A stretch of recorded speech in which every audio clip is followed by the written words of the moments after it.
Primeira carta aos Coríntios, capítulo 10, versículo 32.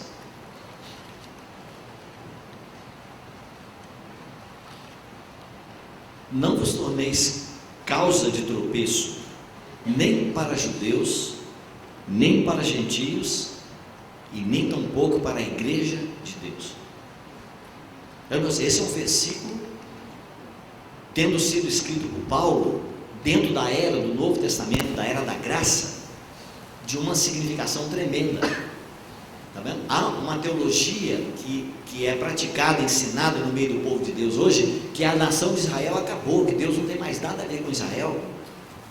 Então, como é que o Paulo pode mencionar que nós não devemos nos tornar causa de tropeço nem para judeu, nem para gentio e nem para a igreja de Deus? Irmão, está vendo? Aqui a humanidade foi dividida em 3 grupos.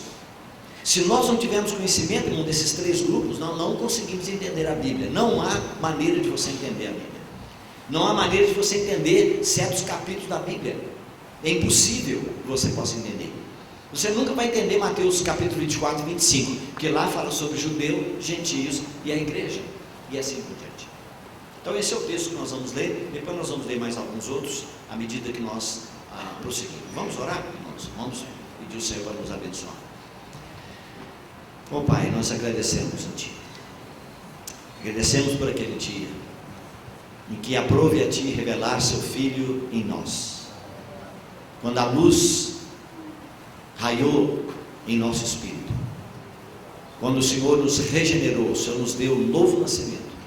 O Senhor nos fez nascer não da carne, nem do sangue, nem da vontade do homem, mas o Senhor nos fez nascer de novo, regenerando o nosso espírito. E é por isso que hoje estamos aqui, podemos adorar a Deus em espírito e em verdade.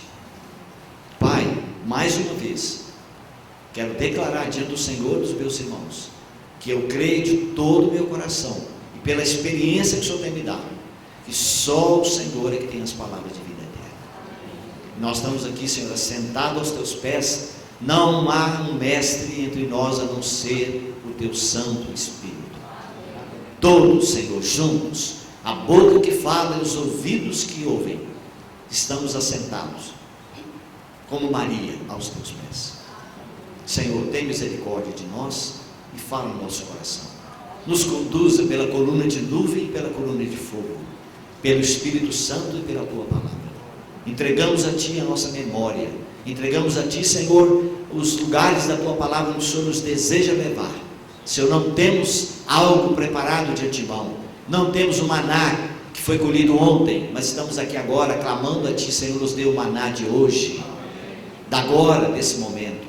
Senhor, e por tudo quanto o Senhor fizer, nós Te daremos toda a honra e toda a glória. Oramos agradecidos no nome do Senhor Jesus. Amém. Bem, irmãos, a minha experiência, né, de estudar a Bíblia é uma experiência bem limitada, né? Eu já estou caminhando não pelo tempo, meu tempo é um tempo já longo. Eu converti com 19 anos e hoje estou caminhando para 66.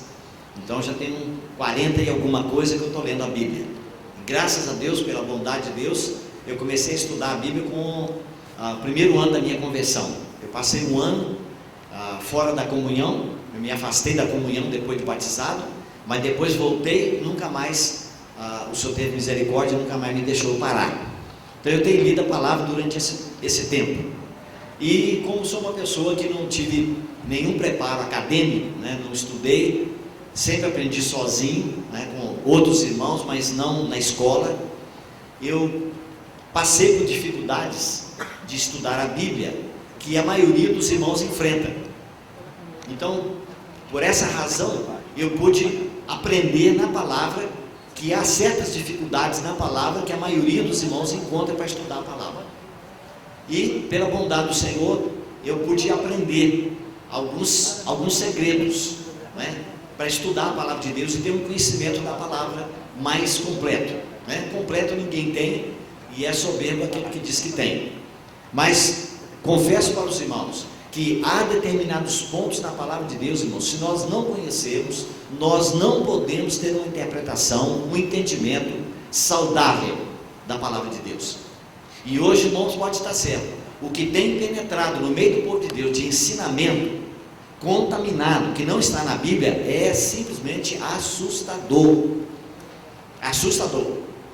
A minha maneira de pregar, eu sempre prego e cito versículos pela metade. Eu não cito eles todos, esperando que o auditório complete para mim. Mas, irmãos, a minha decepção é muito grande. A maioria das vezes, as pessoas não sabem completar, às vezes, nem João 3,16. Nem João 3,16. Nós vivemos numa época, irmão, em que a música tomou o lugar da palavra. Os cultos hoje é 1h30 de cânticos e 15 minutos de pregação. Totalmente desequilibrado. Não sou contra cantar, não sou. Não me entenda errado. Eu acho que podemos cantar, podemos louvar, mas, irmão, o centro é a palavra de Deus. É a Bíblia. Agora, por que isso aconteceu? Alguns dizem, houve uma nova descoberta do louvor. Irmão, no Novo Testamento não tem um lugar que menciona que houve uma reunião onde as pessoas cantaram. Nenhum lugar. A não ser que Paulo estava preso lá na cadeia com os pés no tronco, lá ele e o Silas, e aí eles cantaram à noite, mas aqui não é reunião da igreja. Então, irmão, não tem um lugar. Se alguém tiver um lugar, pode trazer aqui, eu te dou um prêmio. Então, irmão, por que não tem no Novo Testamento e nós damos tanto valor? Sabe por quê? É porque nós não temos a palavra. E aí, irmão, não se engane, irmão, não se engane. Se você é uma pessoa que não lê a Bíblia, se você é uma pessoa que não estuda a palavra de Deus, não se engane que cantar vai resolver seu problema, porque não resolve. Eu tenho dito para os irmãos, cante, irmão, as músicas, mas aprenda a cantar a letra que você está cantando. Irmãos, há heresias que estão sendo introduzidas, às vezes até involuntariamente. Eu disse para os irmãos, eu repito aqui, eu não tenho medo, que aí me convida só uma vez, não me chama mais. Eu não sou empregado de ninguém, não sou empregado do Carlos, nem da faculdade, nem de ninguém, eu sou servo de Deus. Se me convidar bem, se me convidar bem. Há um cântico que cantava um tempo atrás, eu sei, Senhor, que tudo que há em mim precisa ser mudado. Então você tem que nascer de novo, você tem que converter. Porque tudo tem que ser mudado. Então nada foi mudado. Então, irmão, um cântico errado. Às vezes o irmão fez com a melhor intenção, mas tinha que ter alguém para filtrar esses cânticos. Paulo diz, eu sei que em mim, vírgula, isto é, na minha carne, não habita bem nenhum. Porque você fala, se eu sei que em mim não habita bem nenhum, então, Paulo, você tem que se converter. Mas, irmão, graças a Deus, dentro de cada crente há um velho homem e há um novo homem. Dentro de cada crente tem a carne e tem o espírito. A carne e o espírito lutam um contra o outro. Está vendo? E essa é a prova que você nasceu de novo. Porque o incrédulo não tem o espírito, ele só tem a carne, ele só tem o velho homem. Então, irmãos, é lamentável que hoje as pessoas não estudam a Bíblia. Eu imagino mais ou menos o que aconteceu. Houve um tempo atrás que alguém criou uma coisa aí que foi muito prejudicial. Chama-se caixinha de promessa. Quem conhece a caixinha de promessa? Deixa eu ver, levanta a mão. Muita gente, você viu? Sabe por quê, irmão? Caixinha de promessa foi o maior sucesso. Porque você tira o versículo, seu carro não vai furar o pneu. Tira outro versículo, ladrão não vai assaltar a sua casa. Tira outro versículo, seu filho não vai ter doença. Você não vai perder o emprego. Irmão, é só promessa, promessa, promessa. Cadê a advertência? Cadê o puxão de orelha? Não está errado. Tiramos da Bíblia os versículos que nos agradam, que passa melzinho na nossa boca, e nós vivemos enganados, irmão. Tem gente que fala, você leu a Bíblia? Irmão, fui lá de manhã cedinho, tirei um versículo na caixa de promessa e fui trabalhar. Que moleza, né? Que moleza, irmão. Irmãos, homens do século passado, como o irmão Campbell Morgan, vai sair um livro dele aí pela editora Tesouro Aberto, que eu tive o privilégio de traduzir, chama-se As Crises de Cristo. O irmão começa com a encarnação de Cristo e termina com a ascensão dele com o Senhor. 7 passos, irmão, fora do comum, fora do comum. Inacreditável que aquele homem viu dos 7 períodos da vida de Cristo, as 7 crises da vida de Cristo. Mas um irmão perguntou um dia para aquele irmão, dizendo para ele, irmão, qual é o segredo de você estudar a palavra dessa maneira? Sabe quem era o Campbell Morgan? Ele era um anglicano da igreja da Anglicana da Inglaterra, que muita gente joga pedra nele dizendo, é católico disfarçado, mas lá tinha um homem que é considerado o príncipe dos expositores da Bíblia, George Campbell Morgan.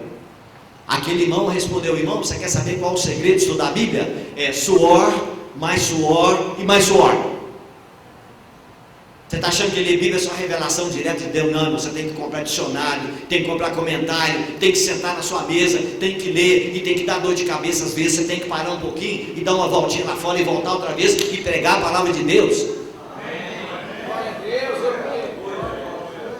Sabe qual é o segredo desse homem? Se ele fosse pregar sobre um livro da Bíblia, como o Evangelho de Lucas, que é considerado a obra-prima que ele escreveu, sabe o que ele fazia, irmão? Ele lia aquele livro 50 vezes antes de pregar para os irmãos. 50 vezes, irmão. Você sabe o que é isso? 24 capítulos. Ele lia 50 vezes de capa a capa o Evangelho de Lucas, e aí então ele levantava e pregava para os irmãos. Irmão, que tem isso hoje? Então uma palavra de Deus foi colocada de lado. Não há estudo da meditação da palavra de Deus. E hoje, irmão, vivemos numa época que o Brasil nunca teve, nunca tivemos tanto livro, tanta literatura abençoada como temos hoje. Bíblia de estudo tem aos montes, você pode, infelizmente o preço é um absurdo, né? Mas, aliás, a Bíblia é a mais barata que tem, porque você compra um livro aí, você paga por um livro de 300 páginas, R$40, mas você compra uma Bíblia de estudo que tem 1.000, 2.000 páginas, papel Bíblia fininho, paga 110, 120, é barato. O problema é que o nosso salário é pequeno, né? A gente vive com o salário mínimo, então é difícil de comprar. Mas, irmão, nós podemos estudar a palavra de Deus, está na nossa mão, sabe, irmão? Nós não sabemos o valor da bênção que é. Eu me lembro quando conheci os irmãos chineses, né? Irmão Christian e outros, eles contando que antes do comunismo entrar na China, Deus trouxe uma revelação para os irmãos dizendo: a Bíblia vai ser queimada, a Bíblia vai desaparecer. E aí sabe o que os irmãos fizeram? Muitos deles decoraram, irmão, livros da Bíblia inteiro. E eu vi aquele irmão pregando para os jovens aí em Belo Horizonte, dizendo: irmão, ame a palavra de Deus, irmão. Você não sabe o que aconteceu na China. Quando o comunismo entrou, você chegava e via um chinês dentro da plantação de arroz, no meio da água, trabalhando às vezes 12, 14, 16 horas por dia. Em 6 meses, o corpo daquele indivíduo estava todo apodrecido pela água. Você podia tirar pedaço do corpo dele assim, não? Por causa dos comunistas. Você chegava lá no meio daquela plantação e ele estava recitando de cor o livro do profeta Isaías, 66 capítulos de cor. O que é isso, irmão? Você sabe, eu não sei quantos irmãos que conhecem, o irmão Christian tem uma reunião todo mês de julho, vai ter agora em Curitiba. Ele tentou fazer em Belo Horizonte, e eu fiz parte naquela época, eu estava com 30 anos naquela época. Ele tentou levantar um grupo de irmãos que decorasse o Novo Testamento, porque Deus deu um sonho para ele, que acompanhou ele mais de 10 anos na vida dele. Aquele sonho voltava, né? Não é como um sonho que hoje você sonha, uma vez só e acabou, e aí Deus falou comigo através de sonho. Não, irmão, não é assim. Um sonho de Deus tem que ser alguma coisa, um sonho é uma coisa natural na vida da pessoa, mas tem que ter cuidado. Mas aquele irmão não, durante 10 anos, ele via 27 pessoas parecendo jovens, e cada um recitava de cor um livro do Novo Testamento. Vai lá na conferência de julho agora para você ver, ele tem o Novo Testamento vivo. Não sei, talvez já passou de 100 irmãos, né? Eu estou fazendo um cálculo aqui pelo tempo. Cada um sabe um livro de cor, outros sabem 2. Um irmão sabe Apocalipse, 22 capítulos de cor. Se ele precisar de um versículo, ele fala capítulo 12, verso 25. O irmão para um pouquinho, pum, e cita de cor assim. Irmão, que bênção isso, que maravilha. Sabe o que aconteceu nos Estados Unidos uma vez? O pastor que me batizou me contou que quando ele estudava lá no seminário de Fort Worth, no Texas, maior seminário batista do mundo, ele disse que um irmão que estava estudando lá foi chamado pelo médico, e o médico disse para ele: olha, dentro de 1 ano você vai ficar cego, irreversível, não tem cura. Ele voltou para casa, coitado, queria servir a Deus, estava no seminário, né? E aí falou: Senhor, me dá o privilégio de em 1 ano, pelo menos decorar o Novo Testamento, me permite isso, porque depois eu não vou poder ler, ficar dependendo dos outros vai ler para mim, mas pelo menos eu sei de cor, e aí eu posso citar o tempo todinho, vou mantendo aquela decoração. até que a mente falhe um dia. E aí Deus deu para ele, irmão, a graça, ele decorou o Novo Testamento todinho, em um ano.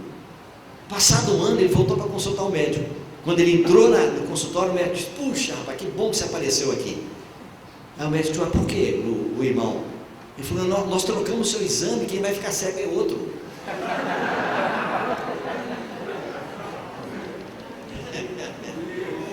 A notícia dessa eu queria ter. Puxa.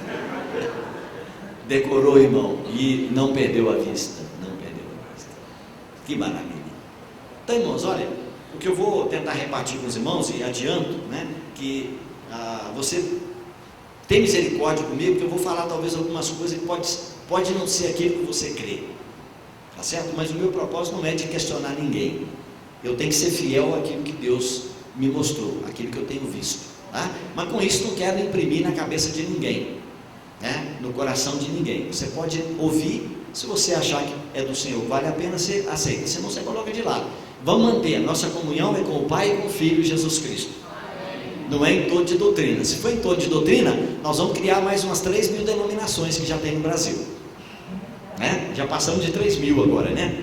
Então, se a gente continuar brigando por causa de ponto de vista, nós vamos ter mais 3.000 em pouco tempo. Então, vamos manter a nossa comunhão com o Pai e com seu Filho, Jesus Cristo. Amém? Muito bem, irmãos. Irmãos, a palavra de Deus é muito clara quando ela diz que Deus tem um propósito para a humanidade. Para a humanidade. E ele deixou muito claro para nós a maneira como ele fez essa divisão da humanidade. Se você começa a ler o primeiro livro da Bíblia, Gênesis, não é? Muitos irmãos não sabem, mas do capítulo 1 até o capítulo 11 se passaram 2.000 anos. Ou seja, Deus resumiu em 11 capítulos um período de 2.000 anos. De Adão até Abraão se passaram 2.000 anos. Mas você imagina agora, a partir do capítulo 11, a metade do capítulo 11, porque muitos irmãos acham que Abraão foi chamado no capítulo 12, mas não é. Ele foi chamado no capítulo 11.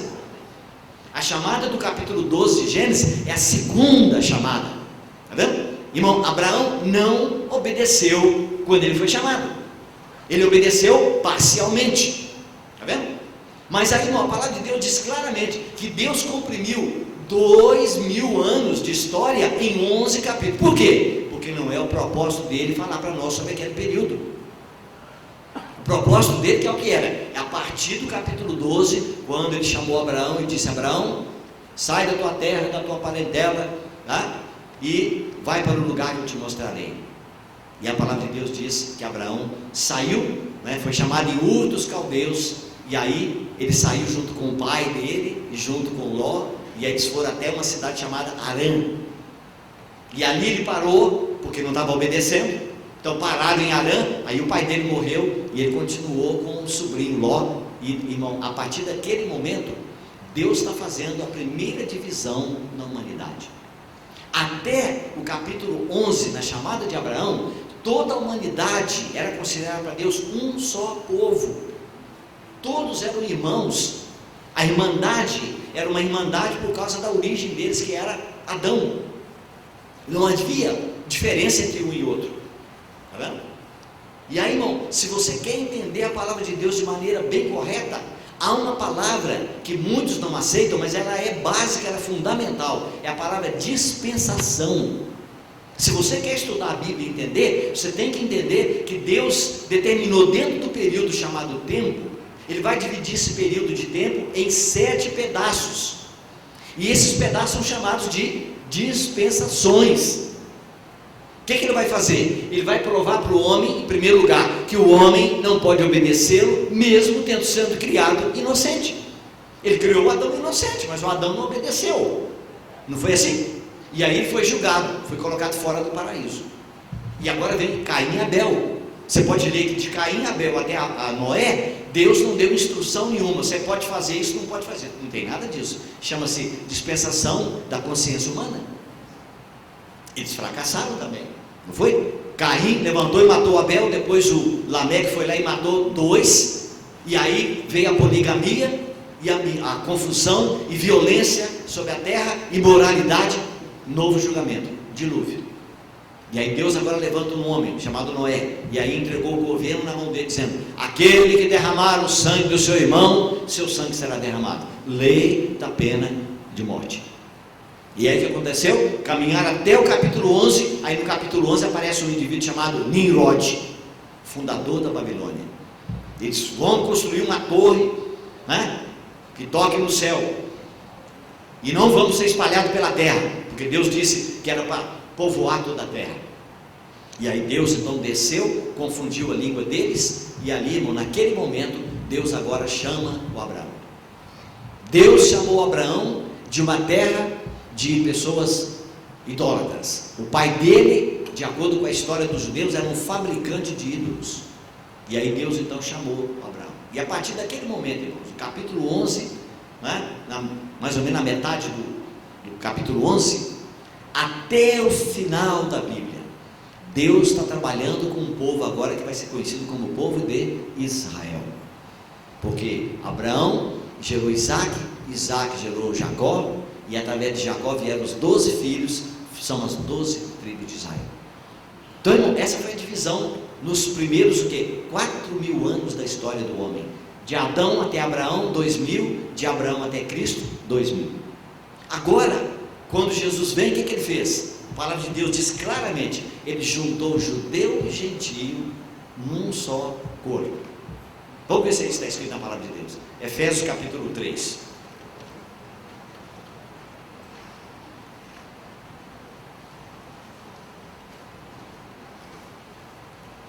Efésios capítulo 3, versículo 4. Pelo que quando ledes, podeis compreender o meu discernimento do mistério de Cristo, o qual em outras gerações não foi dado a conhecer aos filhos dos homens, como agora foi revelado aos seus santos apóstolos e profetas no Espírito, a saber, que os gentios são coerdeiros e membros do mesmo corpo e coparticipantes da promessa em Cristo Jesus por meio do Evangelho. Então, os gentios são membros do mesmo corpo, mas membros do mesmo corpo com quem? Com o judeu. Então, irmão, quando chegou no dia de Pentecoste, Deus agora criou uma terceira divisão da humanidade.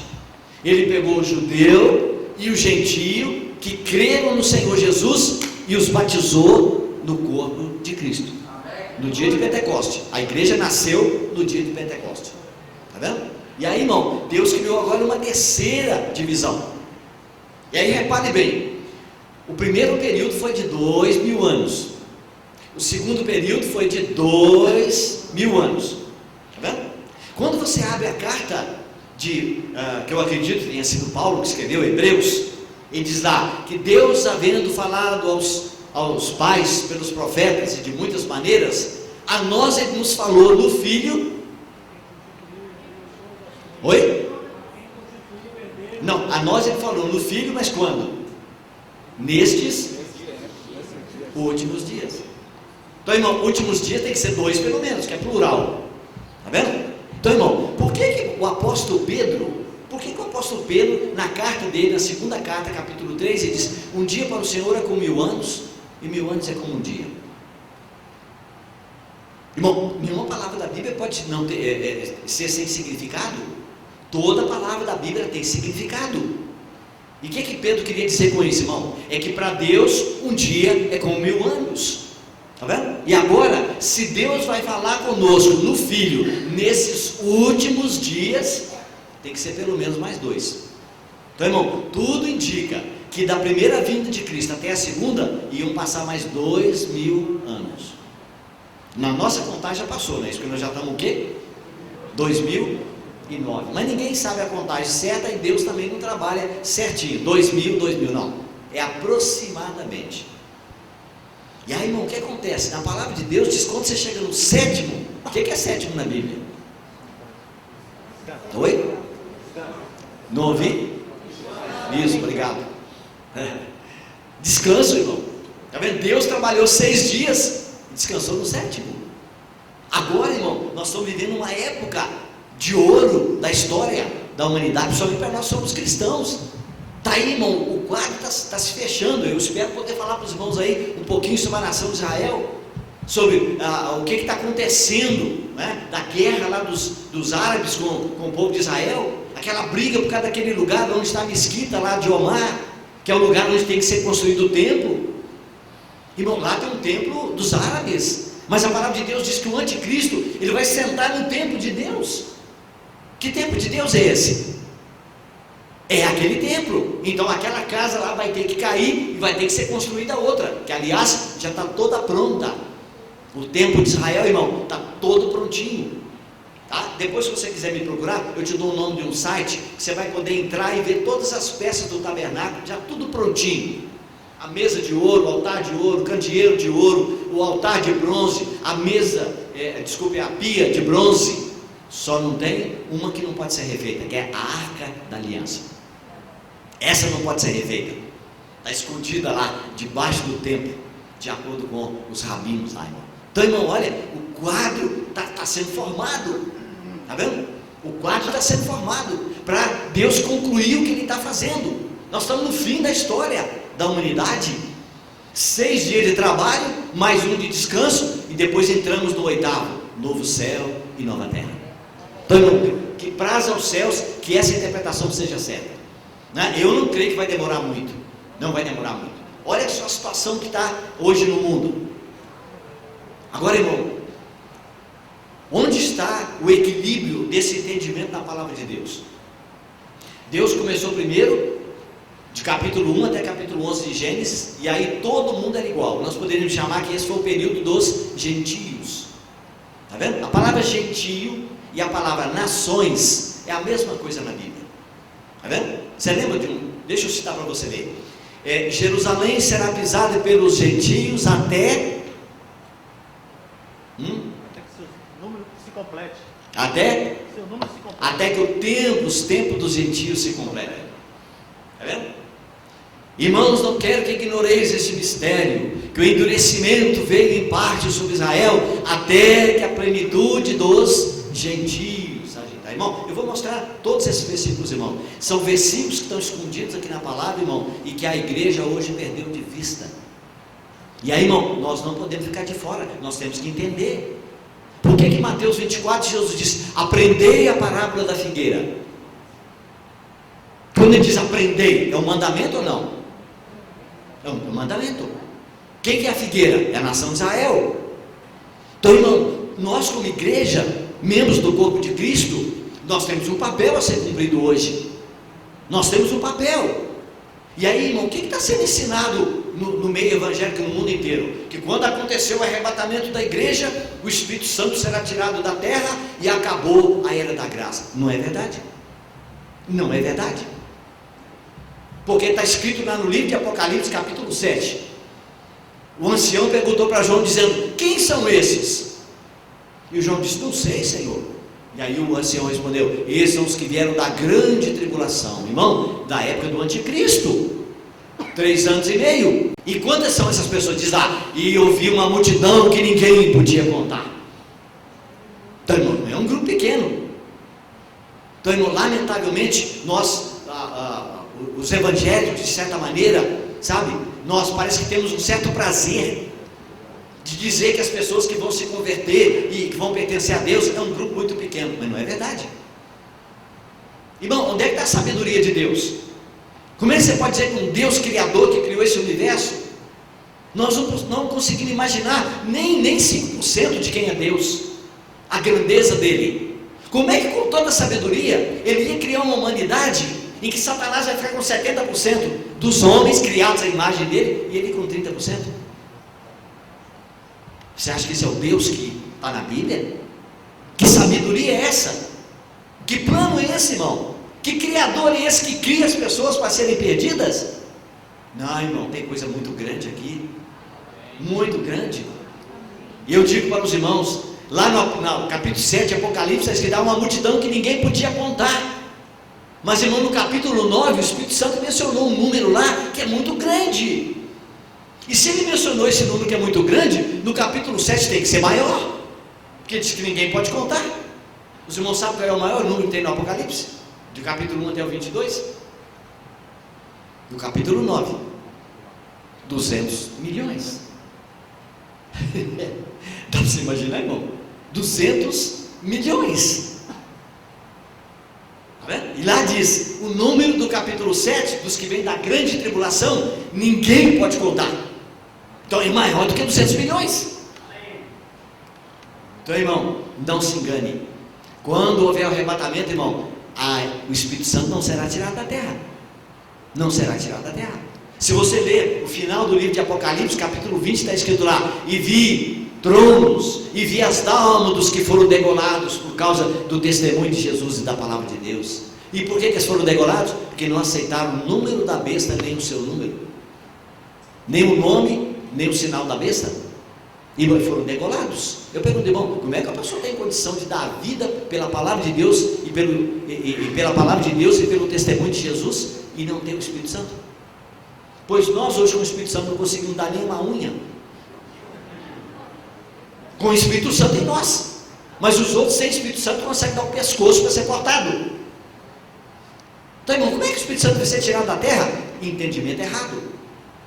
Simplesmente porque Paulo escreveu na carta aos Tessalonicenses que há um impedimento que não permite que o anticristo apareça até que seja tirado do meio aquele que está impedindo. E esse que está no meio é o Espírito Santo, e ele vai ser tirado da terra. Não, irmão, ele vai ser tirado do caminho, o anticristo aparecer. Irmão, não vai ser tirado da terra.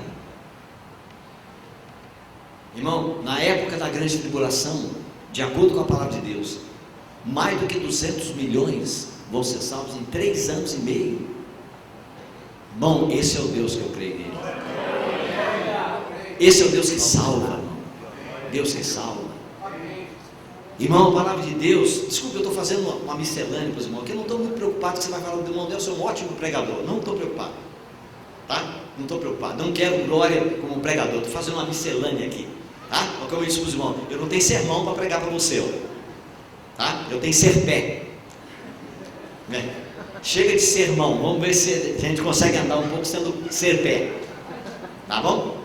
Ele está cansado de pregar sermão, o pessoal não anda, então vamos ser pé agora. Irmão, você sabia, no Novo Testamento tem 3 vezes que o Espírito Santo registrou a palavra dores de parto. Apocalipse 12, relacionado com a igreja. Mateus 24, relacionado com Israel. E Romanos capítulo 8, relacionado com a criação. A criação geme com dores de parto, aguardando a manifestação dos filhos de Deus. Irmão, que criação é essa, irmão? Você acha que Deus está preocupado com flores e plantas e animais, e o sol e a lua, as estrelas, os rios, não é? As praias poluídas de Salvador?